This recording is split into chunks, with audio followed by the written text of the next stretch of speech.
Assalamualaikum warahmatullahi wabarakatuh. Sahabat Babar Official beriman, bagaimana kabarnya? Semoga kita selalu dalam lindungan Allah Subhanahu wa Ta'ala dan dilancarkan rezekinya. Amin amin ya rabbal alamin. Sebelum lanjut ke cerita, alangkah baiknya tekan tombol like, komen, dan juga subscribe agar tidak ketinggalan dengan cerita-cerita kami selanjutnya. Terima kasih. Abu Nawas ditantang di atas gunung es. Kala itu negeri Baghdad sedang dilanda musim dingin.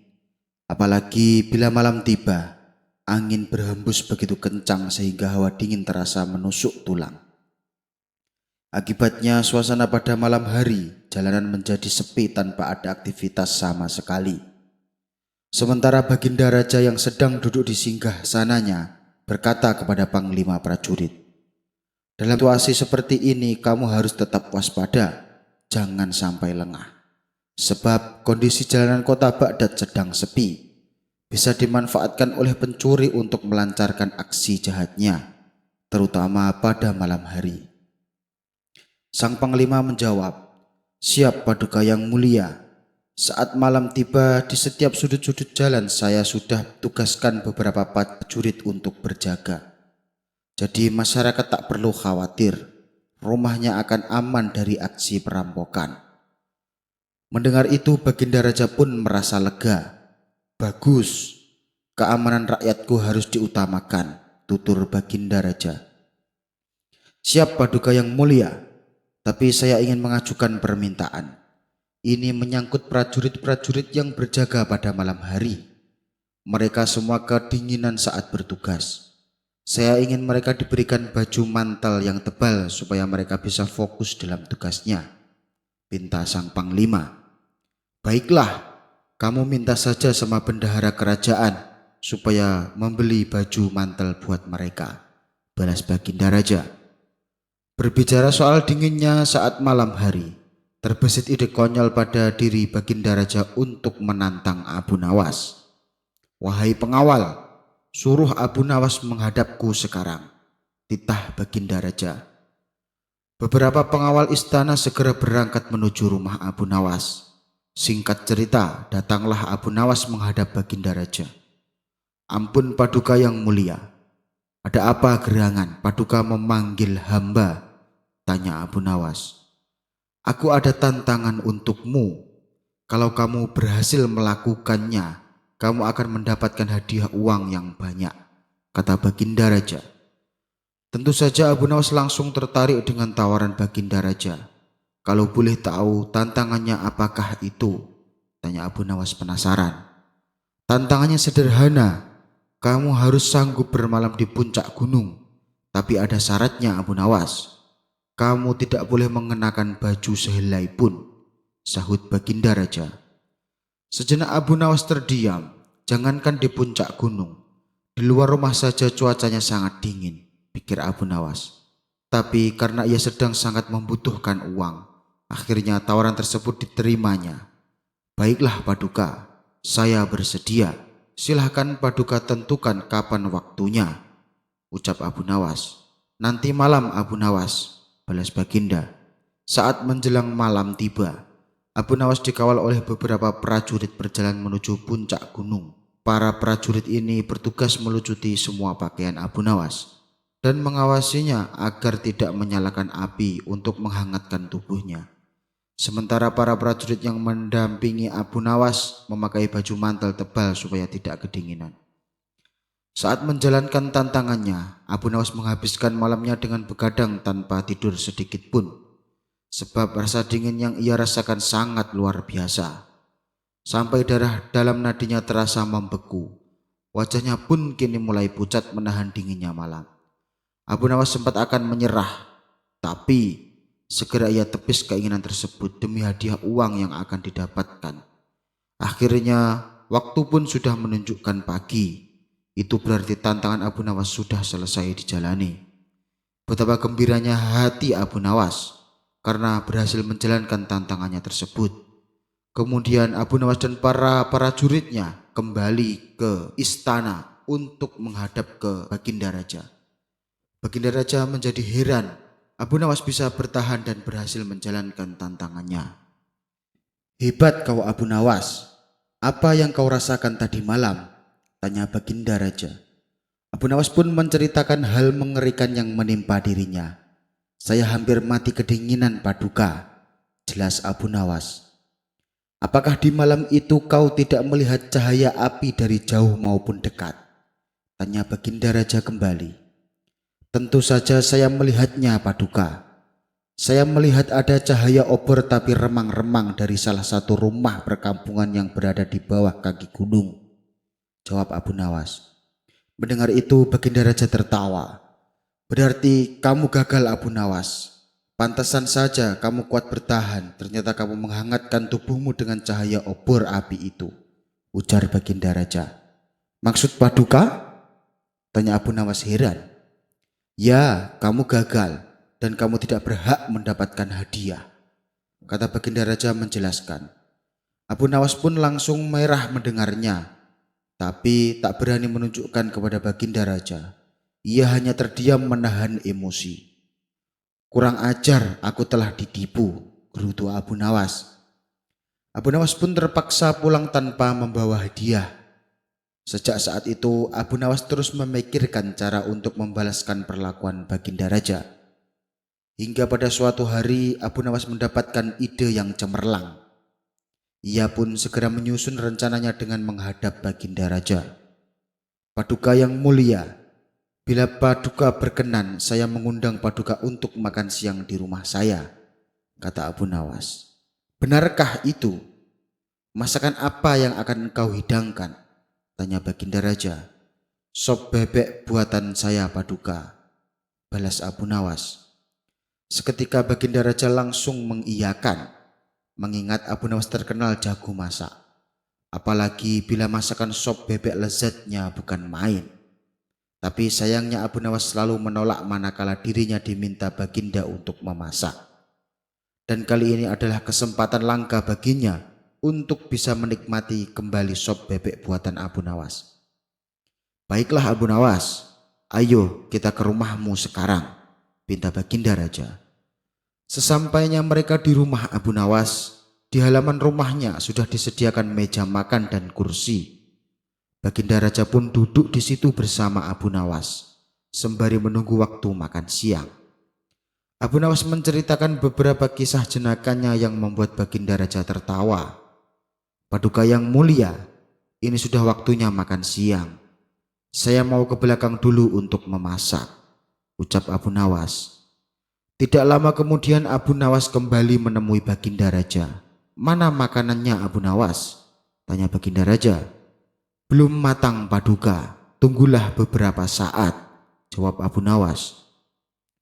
Mereka berdua pun kembali mengobrol. Sesekali Abu Nawas masuk ke belakang untuk menengok masakannya yang dibuat.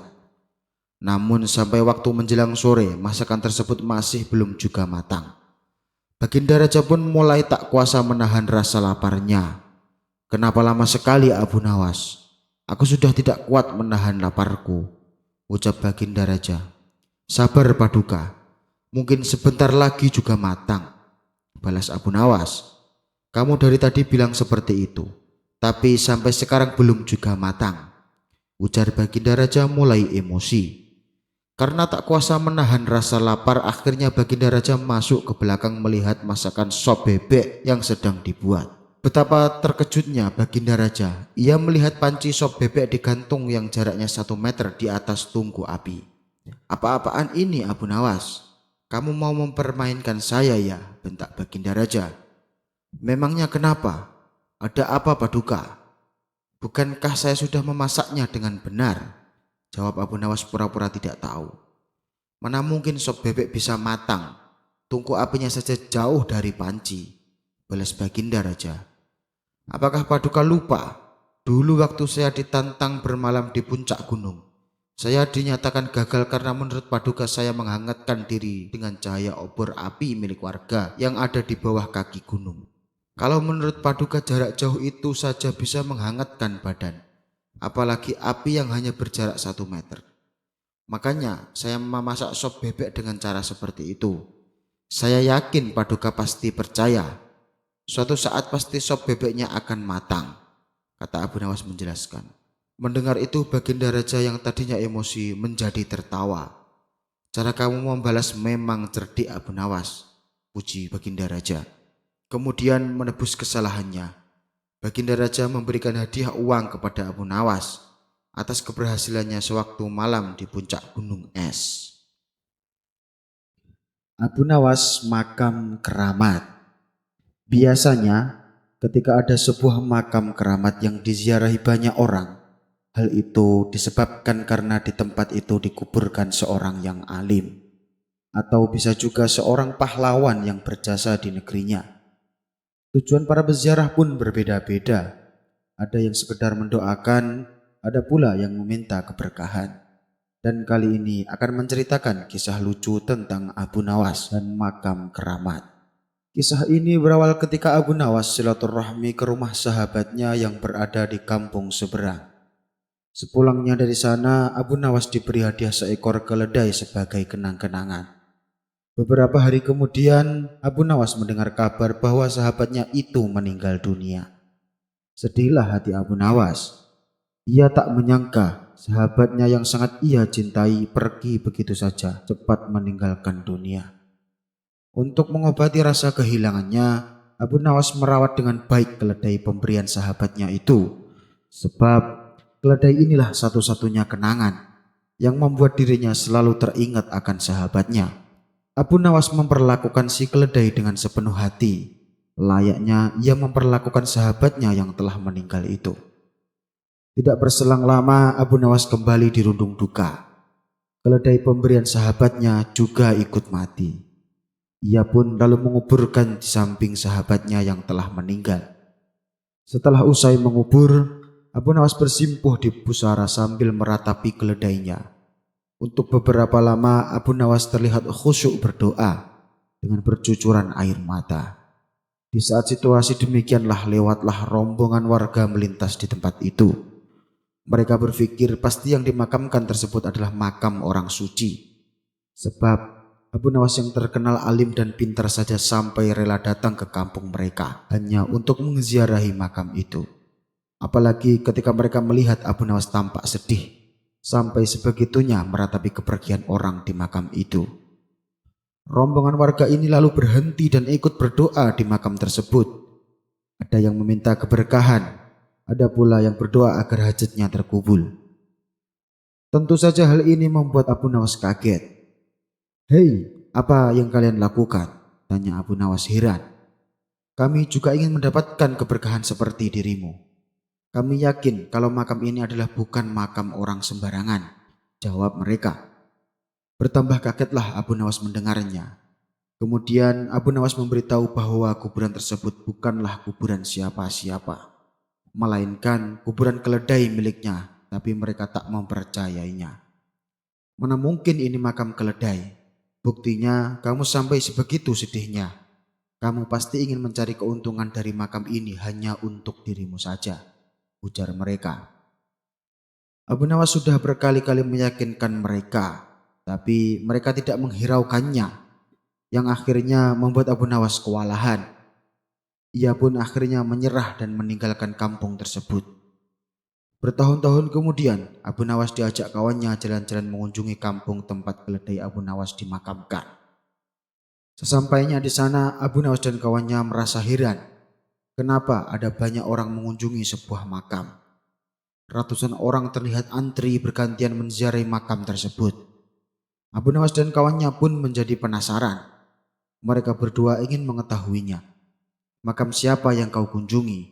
tanya Abu Nawas kepada seorang yang kebetulan melintas di hadapannya. "Itu makam keramat," jawab itu singkat. "Ayo Abu Nawas, kita ke sana. Saya sangat penasaran," ajak kawannya. Mereka berdua lalu mendekati makam keramat yang dimaksud yang ramai dikunjungi sampai ribuan orang.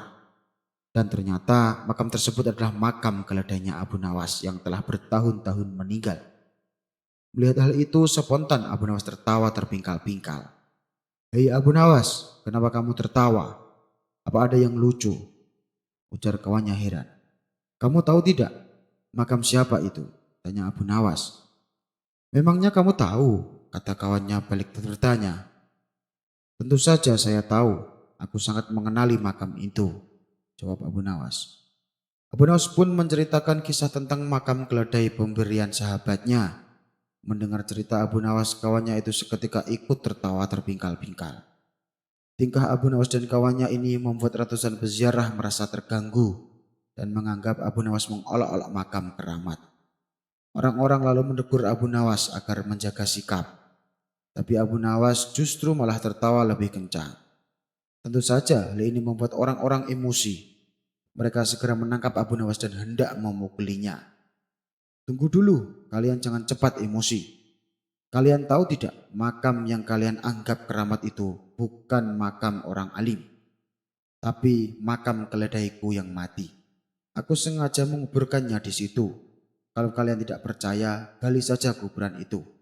Kalau saya berbohong, silahkan kalian boleh membunuh saya, ucap Abu Nawas. Ratusan orang hadir saling tatap satu sama lain. Ada yang percaya, ada pula yang tidak percaya. Akhirnya untuk membuktikan ucapan Abu Nawas, mereka beramai-ramai menggali tanah makam tersebut. Dan ternyata memang benar. Yang mereka temukan adalah tulang belulang seekor keledai. Kemudian salah satu seorang warga bertanya kepada Abu Nawas, kenapa bisa seperti ini Abu Nawas?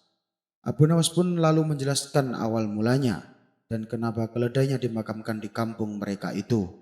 Dikarenakan keledai miliknya adalah pemberian sahabatnya yang telah meninggal yang juga merupakan penduduk kampung ini. Sejak itulah akhirnya orang-orang menjadi sadar dan tidak lagi menganggap keramat makam tersebut.